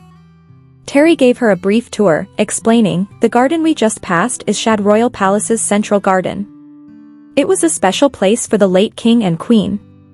Since there is no queen at the moment, the gardener manages the grounds. Yerenica pried further. Does the king ever take a walk there? Terry responded, the king's personal residence is Belort Palace, which faces the garden. He walks there frequently and also has tea time with Lady Elodia there. At the mention of Soliae, Yerenica's interest sharpened. Are they betrothed? They are not officially engaged, but there are considerations to make her the next queen, Terry replied cautiously. Yerenica frowned. So it's not official. Lady Elodia is the one clinging to the king, she thought, but Terry's next words threw her off. In my opinion, they might be engaged before this year passes, he added. Yerenica reeled. I'm back at square one. If he's not refusing outright, that means he doesn't dislike her. Does the king have feelings for her? Terry clarified, it seems more like he doesn't particularly dislike the idea of the union. Lady Elodia is a great strategic match as his partner. She's to be the next master of the Tower of Magic. Yerenica thought bitterly, for a weakling like me, Belort Palace is basically the final dungeon. How am I supposed to seduce the king if I can't even get close to him? She steeled her resolve. Then I'll wait until he comes out here. I have time, and I'll focus on the garden first. From that day forth, Yerenica made the central garden her base of operations. Keeping an eye out for the elusive king, Yerenica marched off to the garden, where she spent day after day waiting. But no matter how long she waited, Eurydion was nowhere to be found. On the fourth day, Terry approached her cautiously. Your Highness. Your Highness, Yerenica glared at him. Did you lie to me? Terry looked perplexed. Lie to you? As a priest serving Loris? I cannot lie, Your Highness. Yerenica groaned, throwing herself onto a bench in defeat. Then what in the world happened? 4 days wasted. Sob, I'm so tired. Her frustration spilled out. Doing absolutely nothing all day long is exhausting, too. She cried, clutching her head. She began to reflect. I thought my condition would only get worse when magic was being used, but that's not true. Just walking on the grounds of Belort itself takes its toll on me. If only I could hold Euridion's hand just once, she lamented dramatically. Just sitting here, I feel my energy seeping out of me. Terry gently explained, His Majesty must be busy these days, Your Highness. Usually he comes out for a walk at least once every 2 days, but work has piled up since his expedition to Livin. This didn't reassure Yerenica, in fact, it made her feel worse. Still feeling sad, she thought bitterly, does he just not want to see me? Was I too clingy? Her mind spiraled. Was he annoyed with how I'd hang on to him all the time because I wasn't feeling well? She shook her head, her thoughts growing more absurd by the second. I knew it. All the weird things I did totally made him see me in a bad light. Or maybe I'm just not his type at all. And then it hit her. Eurydion must like sexy and voluptuous women. Almond-shaped fox eyes, ruby red lips, someone like Soliae. That's it. That's why he married Soliae in the novel. A dangerous bad romance. The thought sent her into despair. It fits them so well. If I try to squeeze my way in there, she pictured a dramatic scenario unfolding in her mind. The genre totally changes. Determined to shake off her self-pity, Yerenica stood up. No, tastes can always change, she told herself. Starting today, I'm your type. But reality set in again. Is what I'd like to say, but I can't even go into his palace. No, she declared, shaking her fists. Deliberate retreat? No such thing in my vocabulary. If you won't look at me, then I'll make you look at me. Day 5. 2 p.m. Yerenica crouched behind a bush. I think he's not coming out to the garden because he knows I'm waiting for him. Marianne whispered, Your Highness, why are you sitting there? Quiet, Marianne, Yerenica hushed her. Perfect hiding spot. If he doesn't see me, he can't avoid me. She waited in her hiding place. Your impenetrable wall versus my stubbornness. Let's see which one wins. From above, Eurydion watched her antics. If she just quietly stayed in the garden and left, it'd be fine, he thought. He sighed. But it's already the 5th day. Did she really not anticipate that I'd see her from here? He shook his head. It's more than obvious that she's hiding and lying in wait. A princess of Livin wouldn't have any business at my palace unless she was waiting for me. Eurydion had initially ignored her, thinking she'd give up. But no, she was not the type to give up, was she? He reflected, observing her sulking demeanor. It bothers me. She's like a kitten who's lost her mother. I shouldn't let this distract me, and yet, it seems like I'm interested after all. His gaze lingered on her for a moment longer before he quietly admitted to himself that he was interested in her.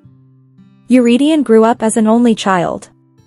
His few cousins had earned their titles and left Belort Palace long ago.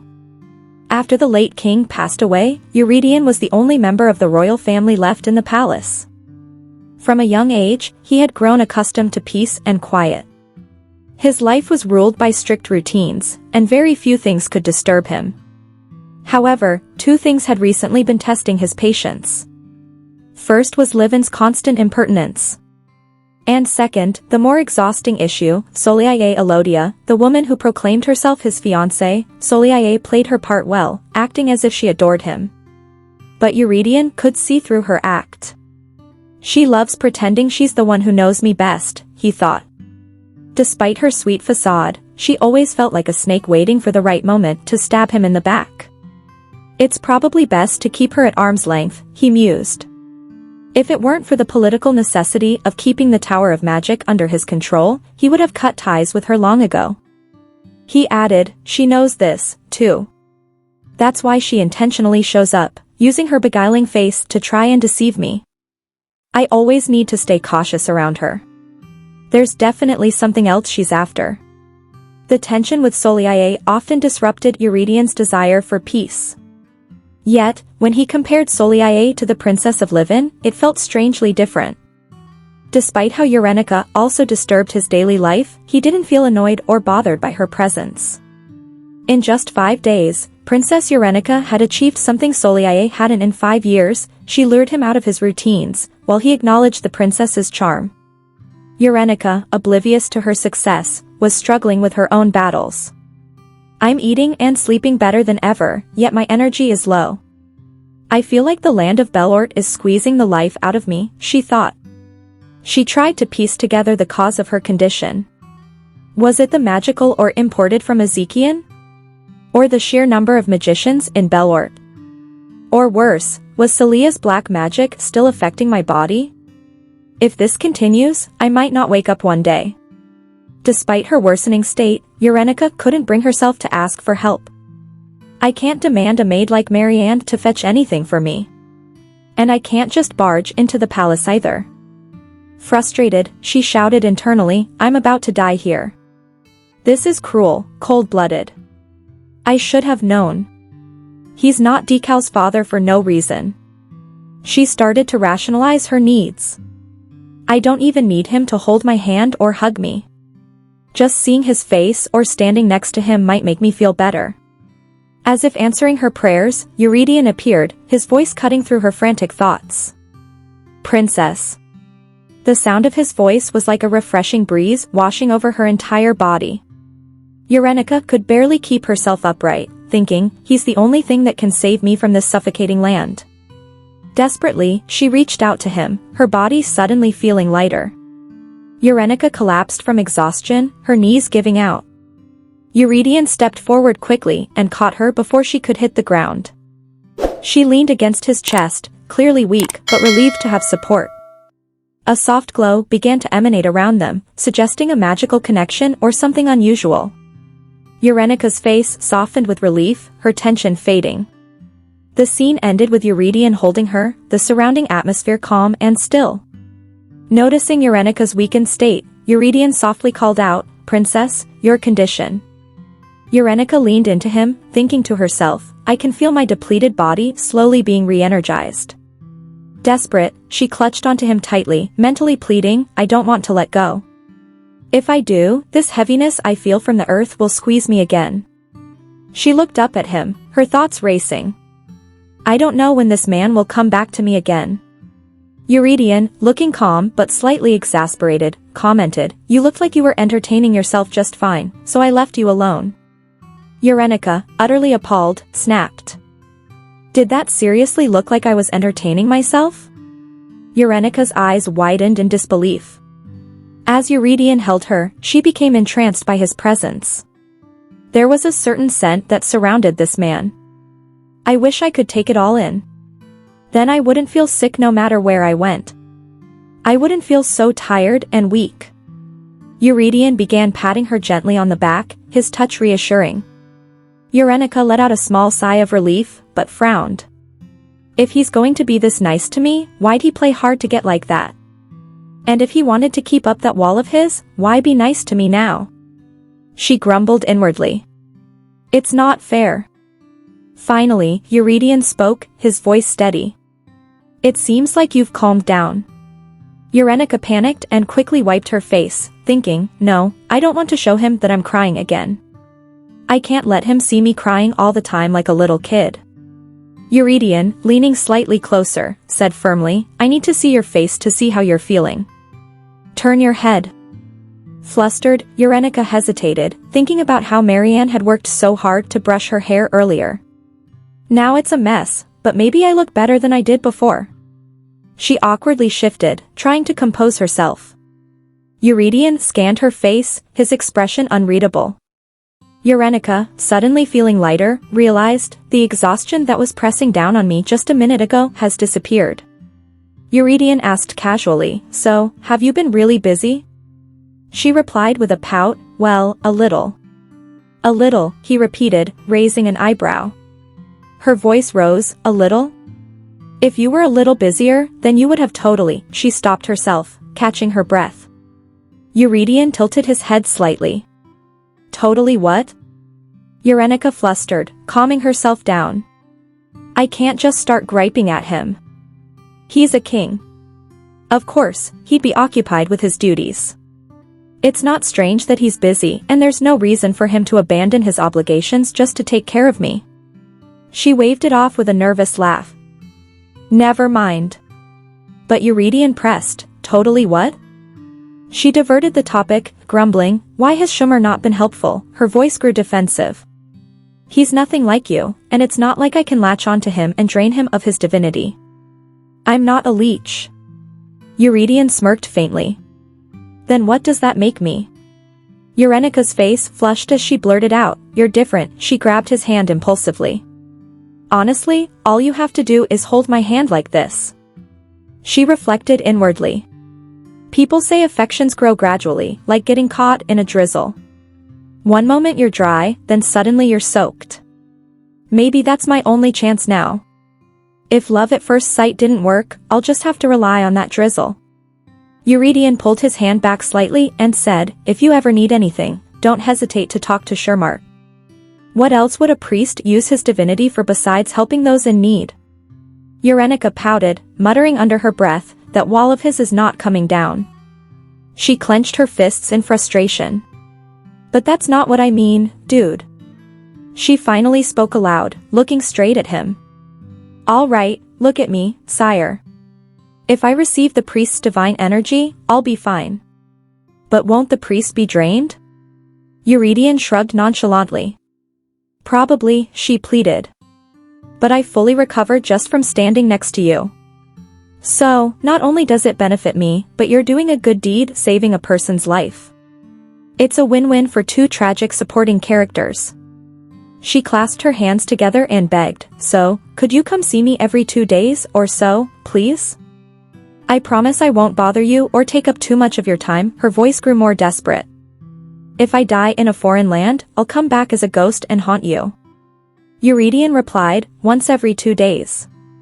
I will be very busy for the next few days, princess. Her heart sank and she was about to lose hope when he added, let's say once every 4 days. Same time, right here, for 30 minutes. I can commit to that much. Yerenica gasped, her eyes wide. You will?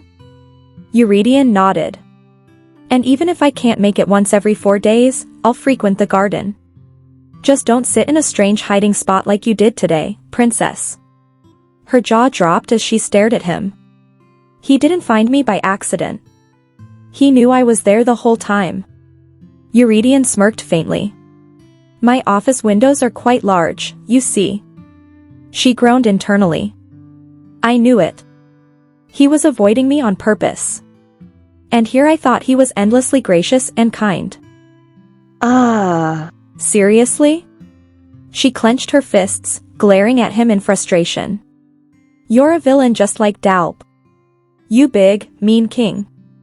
Eurydion began with a calm but firm tone, reminding Yerenica about Shermart. I've said it before, he said, his voice carrying a gentle authority. Shermart is a high priest who handles funeral rites. You don't need to feel guilty about receiving divine energy from him. He paused briefly, glancing at her. If you ever find yourself too weakened, go see him. Yerenica blinked, confused, her head tilting slightly. Listening for now, she thought, her internal voice tinged with sarcasm. The more I listen to him talk, the more it feels like he's quietly nagging me, but in a nice way. Still uncertain, she cautiously asked, but a high priest? Eurydion raised an eyebrow.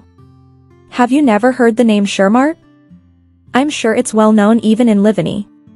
Yerenica floundered, caught off guard. How would I know?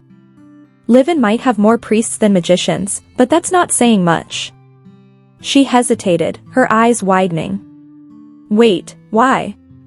Eurydion smirked slightly, almost amused. Shermart is the leading candidate to be the next Archbishop of Very Shad. I nominated him myself. Her jaw dropped. Huh? He continued nonchalantly, I'm the only one directly in line for the Belort throne, and he's one of maybe 5 people on this entire continent with as much divinity as I do. Her internal monologue screamed, what? Shermart? So he really is an incredibly high priest. Realization hit her like a lightning bolt. And I made such an important person sit around and chat while drinking tea with me. She clasped her cheeks in horror. Eurydion watched her reaction, his voice softening. I wasn't lying when I said I'd guarantee your safety and comfort. But then she remembered her earlier thoughts about him. Cold-hearted, cruel, insensitive, evil villain's dad, she internally shouted, flustered at the contradiction. His expression shifted into something almost playful. Although what you said earlier wasn't entirely wrong. Yerenica's eyes widened in surprise. Thank you, she murmured, almost disbelieving. Eurydion continued, unbothered. Meeting for 30 minutes every 4 days isn't much time, but at least it's something. Let's stick to that plan for now. Her thoughts spiraled into chaos. Oh, I'm so touched. Just a little while ago, I was crying my eyes out, but this guy is like a walking, talking healing potion. She glanced up at him and her breath caught. Wow, he's so handsome. That face, it's unfair. How am I supposed to seduce someone who could make women fall for him with a single glance? Unable to stop herself, she blurted out, You're really handsome, sire. His eyes narrowed slightly. What did I say about that? She immediately corrected herself, I mean, sire. But her mind was already reeling. He must really hate being called dad. Her thoughts drifted as she studied him. There's still so much I don't know about him. The things he likes, the things he hates. Where is his line? How far can I go before he pushes back? But then determination flooded her. I need to be careful. Slow. I'll hover around and wait for my chance. Find every weak point in that impenetrable wall of his and attack them one by one. As if sensing her scheming, Eurydian's voice cut through her thoughts. I see you're thinking of something ridiculous again. Her cheeks flushed. Not at all, she insisted, but inwardly panicked. No, I can't let him reinforce that wall. Please, Your Majesty, let your guard down. Despite her internal battle, her plan took shape. She reflected with satisfaction. From that day on, I visited the garden every 4 days. His presence alone melts away my exhaustion. He's like a miracle. Yet, she noticed something different about him. He seems more on edge lately. Even his normally calm demeanor can't completely hide it. Is it exhaustion from his duties? Her heart softened as she caught glimpses of him relaxing. That expression, it suits him better than any of his usual seriousness. Breaking the silence, Eurydian asked, Princess? She snapped out of her reverie. Why, yes. His voice dropped, almost hesitant. Do you think you could write a letter to Livany? Her confusion was evident. A letter? Why?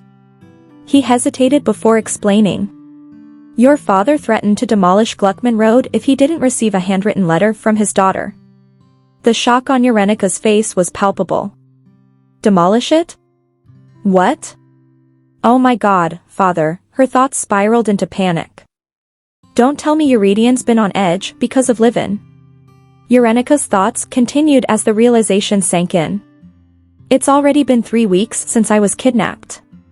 She clasped her hands together, guilt gnawing at her.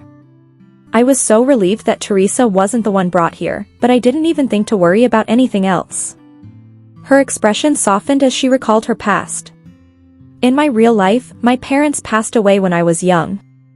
I don't know much about filial love, but Yerenica, the youngest daughter of the king and queen of Livany, was so deeply loved as the baby of the family. Her imagination kicked into overdrive, picturing her family's reaction. Give me back my baby girl. Her hands trembled slightly. I can totally see how the royal family would react. They must be frantic. Tears pricked her eyes as she berated herself. What's wrong with me? Sure, keeping myself alive is important, but how could I forget about my family? I completely forgot all about Livin. Yerenica reflected on her situation, guilt bubbling up. I really should have thought more about the family I left behind. My father probably thinks I'm locked away in some dark room without water or food. But then her perspective shifted. To be fair, Eurydian has provided me with dresses, 3 full meals a day, snacks, and a safe place that even reminds me of home. I'm practically living in luxury, but still, guilt. Her thoughts turned to Livany and the family she left behind. I didn't even think about them properly until now. How could I have forgotten? Determined to reassure her father, Yerenica thought about writing a letter but hesitated. It would be easier if my father could just see me through a magic sphere. Then reality hit her. But that wouldn't work. Livany doesn't even have a magic sphere to connect to. Livany is a little backwater kingdom. Resolving to write a letter, she carefully drafted the contents. I'm doing well, father. The king of Belort has not harmed me. Please don't worry too much. Is Teresa all right? I hope nothing happened to her, especially with her delivery date approaching. As she wrote, Eurydian's calm voice interrupted her. Write whatever you like. I won't check it. Yerenica froze, her mind racing. Oh, really? Maybe I can sneak in a clever hint to stall negotiations about Gluckman Road. But before she could implement her plan, Eurydian added, actually, I'll read it after all. That look on your face made me nervous. Flustered, she sighed inwardly. How does he always see through me? When Eurydian eventually sent the letter without checking it, she felt a mix of relief and regret. If I knew he wasn't going to check, I would have written whatever I wanted. I hate him. Why is he being so mean today? Her thoughts grew more desperate. If my father opens Gluckman Road, Eurydion will send me straight back to Livany. I can't let that happen. If I go back, I'll die an untimely death within 5 years, and Eurydion will marry a black mage instead. She silently prayed, "Father, I hope you can sense what I'm really trying to say in my letter. Please take it as a clue to hold out as long as you can." Eurydion, observing her intently, suddenly spoke. "You're hard to figure out. Do you want to go back to Livany or stay here?" Yerenica hesitated but saw an opening. If I tell him I like Belort better than Livany, would he let me stay? But Eurydion didn't seem convinced. Even if you wanted to stay, your body rejects this land. You don't have any real connections here. What good would staying do? Frustrated but determined, Yerenica decided to play it safe. I still have time. I just need to wait for the right opportunity. As they continued talking, she noticed something odd. Wait, he said I only had 30 minutes, but it's definitely been much longer. He seems more relaxed than usual today. Cautiously, she asked, "Your Majesty, could I have a little more of your time?" To her surprise, Eurydion responded warmly. "Would you like that?" Flustered, she blurted out, "Hold my hand." Eurydion obliged, sending divine energy through their touch. Yerenica gasped at how effortlessly he did it. Hey, that's cheating. Priests have to go through rituals and effort to pass divine energy, but he can do it so casually through direct contact. Eurydion smirked. I don't have to hold you for long to transfer energy. This way is more efficient. But, Princess, it would be wise not to provoke me with careless words. Confused, Yerenica stammered, "What do you mean by that?" His expression returned to its usual stoicism, leaving her wondering if she had imagined his earlier warmth. As he prepared to leave, Eurydion dropped a final warning. Just so you know, it's best if you don't leave Berylia tomorrow. So Elodia will be visiting the royal palace. Yerenica froze. The name Soliae Elodia, the black mage, echoed ominously in her mind, sending shivers down her spine. She sat there, visibly distressed, her thoughts spiraling uncontrollably. Your Highness, is something bothering you? Mari, her maid, noticed her troubled expression and tried to comfort her. Yerenica's internal monologue revealed her turmoil. What should I do? Soliae is coming to the palace tomorrow, a woman capable of using black magic to bury people alive. Mari, unaware of the danger, cheerfully suggested, how about you have some warm milk? It should calm you down. Yerenica reluctantly agreed and took a sip. She thought to herself that drinking something warm did help calm her down. As she drank, her mind raced on. What does Soliae want? Does she really love Eurydion? She had supposedly been by his side for a long time. But why would such a powerful woman feel threatened by little old me? I'm just the princess of a small kingdom. Images of her first meeting with Soliae flashed before her eyes, the moment Soliae had tried to drag her into the underworld. As soon as she saw me, she tried to drag me down. Was it simply jealousy? Yerenica shivered at the memory, the chill practically tangible. Her thoughts shifted. Whether or not Soliae loved Eurydion wasn't the point. What mattered was that Soliae clearly had a goal. Why would she want to marry a man who was the exact opposite of her? The realization dawned on Yerenica. And if Soliae got caught plotting anything, she would be executed. Yerenica's knowledge from the novel resurfaced. Decal, you're a monster born of the strongest divine power and the most evil magic. If you want, you can have everything in this world, even the distant world of the gods beyond the Udeta, she thought. Maybe Celia's true plan was to see beyond the Udeta, the border between heaven and earth. She might dare to claim the world of the gods using black magic. Yerenica continued piecing it together. If Soliae was hoping to attain that through her son, then that explained everything. But that horrible experiment of hers ultimately failed. In the novel, Dalb loses his divinity after learning black magic. Still puzzled, Yerenica pondered. Why would Soliae use her own son to try to obtain the power of both worlds? Was there a hidden goal? She remembered how little Soliae appeared in the novel. Though she made a strong impression every time, she actually didn't appear that often. Determined, Yerenica resolved to follow Eurydian's advice. Maybe it was best for me to hide out in Berelia Palace, as Eurydian suggested, but then she second-guessed herself. I can't spend all my time trying to avoid her. Even if I get sent back to my original life, I need to make sure those two don't get married. She contemplated her options. Do whatever I can to interrupt whenever they're together. Willingly sacrifice my own body to prove that she's a black magician. Her thoughts spiraled further. Wait. If I use option 1, then it'll immediately bring about option 2. That's right. If I try to get between them and she kills me with black magic, then Soliae will be caught red-handed. She imagined the outcome. Through my death, Eurydian will avoid an untimely death and he'll live a long, happy life. Yerenica shook herself out of it. But I can't die. That's a bad ending. I'm doing all of this so I can live. Her resolve strengthened. I'll just act like I usually do tomorrow. It's not like I was much of a planner to begin with. A life unplanned is one lived with energy and gusto, right? Meanwhile, Eurydian reflected on his decision to limit Celia's visits to the palace. It had been 3 weeks since he last saw Soliae. I can't postpone meeting her any longer. I already limited her visits from twice a week to once a week, he thought, considering her role. She was the mage in charge of giving him regular reports on the Tower of Magic.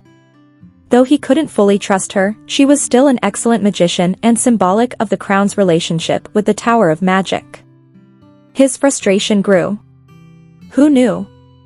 If nothing happened, maybe she could be my companion for life. But that meant living the rest of my life being cautious around my own queen. It was exhausting just thinking about it. He steadied himself. I can't let this shake me. I don't want to show any weakness. It's suffocating. I can only imagine how clingy she'll be after keeping her away for 3 weeks. Troubles upon troubles. It truly was. Yerenica peeked outside her window and spotted Eurydian standing tall, looking distracted. She rushed to open the window and teased him. I got you to open it. I thought you'd stay inside Berelia Palace all day today. Eurydian watched her with an annoyed expression. Did I forget to tell her about Soliae visiting? No, I definitely told her. Not that she seemed like the type to ever listen to anybody. He shook his head in amusement. You really are incorrigible, princess, he said. I'm not a predictable woman, you know, Yerenica said playfully. Eurydian looked at her and, for some reason, thought she seemed more delicate today, almost translucent. It was as if she could disappear at any moment. Was it because of the white dress? Perhaps it would have been better if she hadn't worn white. He raised his hand and caressed her hair, thinking, it's strange. I feel like I know this princess in front of me even less than I know Soliae. Yet maybe it's because she moves so freely, unrestrained. Simply watching her makes me feel just as free. Yes. But what brings you here despite the obvious danger you're putting yourself in, princess, he asked. Yerenica hesitated. Well, today, she started. What about today, he pressed. She clasped his hand and said, well, a brief pause. Then I plan on kidnapping you. And how do you plan on doing that, he asked.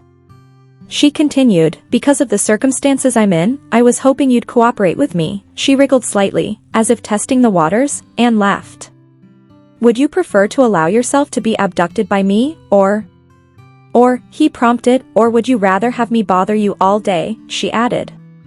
He was taken aback for a moment, then asked, what are you unhappy about today to do this, she smiled. Your schedule for today. I'm thinking about thoroughly interrupting it, he wondered silently, does she really mean that? She continued, you're not engaged to Soliae anyway, so I figure she and I are in the same position. I'll guarantee your safety and comfort. I'm confident I can do that.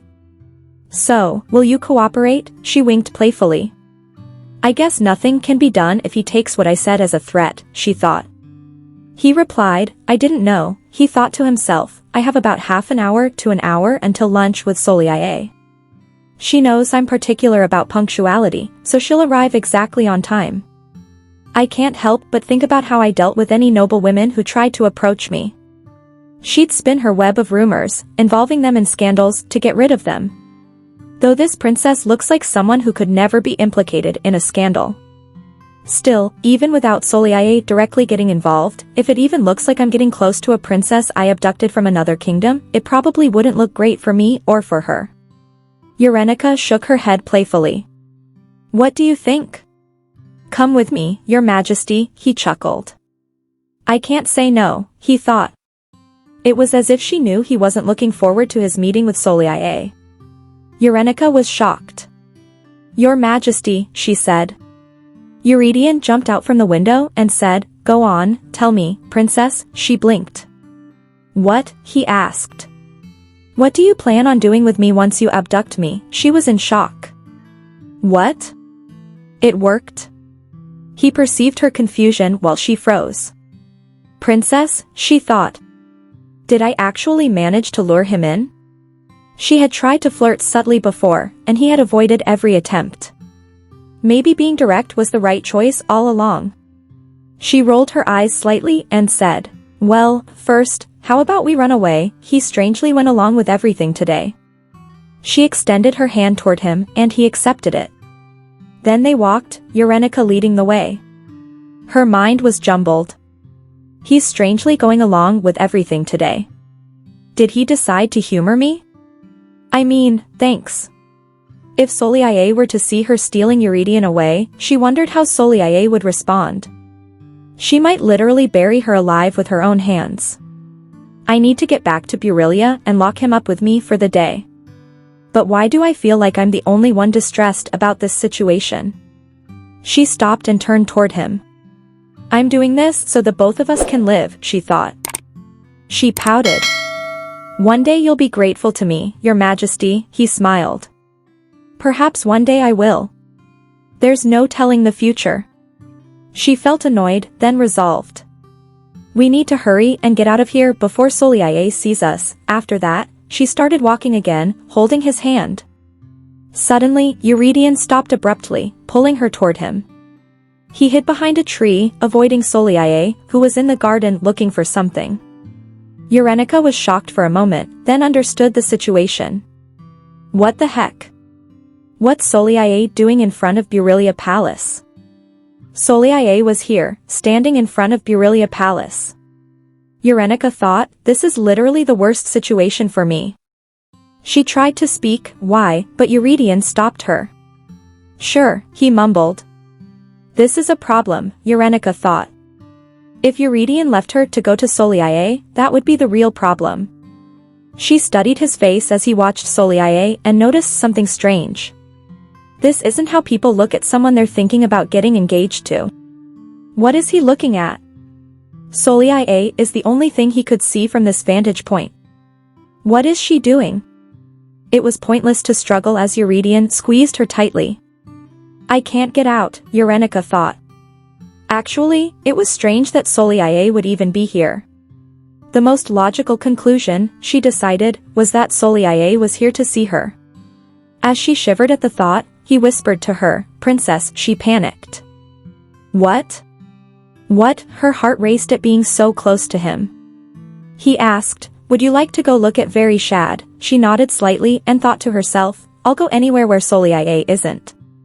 Meanwhile, Knight Ferric approached Lady Solia. She halted and turned to him.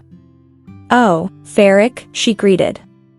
He walked over and said, His Majesty has personally ordered that no one can enter here. She replied, oh dear, is that so? I'm sorry. I should have been more careful, Solia thought inwardly.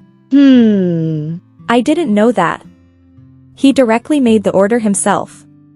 Where did he find that girl who can ride with the slightest bit of magic? He gave her a whole palace and either got rid of or blocked anything with even a hint of magic from getting near her. Though I have a feeling she won't last long despite his best efforts. Then she snapped her fingers, thinking, I'll need to nip this in the bud. He's already made it obvious he's wary of me.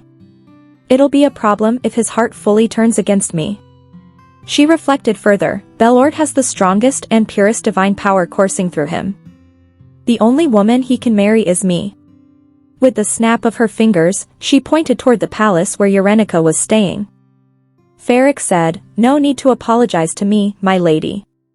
Please return to the main palace. His Majesty is waiting for you." She nodded. "All right, let's go," she thought, following Ferik. That man measures time down to the exact minute. There's no way he'd show up 10 minutes early and wait. It makes no sense. As she followed him, she asked, "Was it His Majesty who told you I was here?" Ferik flinched and stopped. "No, I saw you here and, knowing this area is restricted, decided it was best to warn you," she replied. "I see," she thought to herself, "I'm not detecting anything in particular. Divinity and black magic, they are opposites and the only thing that can cancel each other out. Yet, paradoxically, they are undetectable to each other. That is why they can exist in the same world without much problem. Obviously, I wouldn't be able to detect his presence. But that also means Eurydion wouldn't be able to detect me here. Then I wonder where my king is watching me from." The path she walked through the greenery withered ominously as she passed. After she left, Eurydion asked Yerenica, "Princess, do you have some kind of blood feud with Soliae Elodia?" She averted her gaze, thinking, "No, I didn't know better, that's all.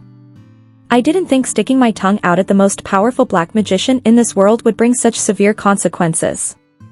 He continued, "I truly do not understand what this is all about," Yerenica blurted. "I don't have any ulterior motives. I simply wanted to keep you captive today." He was stunned for a moment, then said, "I wasn't talking about you. I was talking about Soliae, but what you just said makes me suspicious." She retracted quickly. "I misspoke. I just need to shut up and stay still." She looked at him as he seemed lost in thought. What in the world could he be thinking about?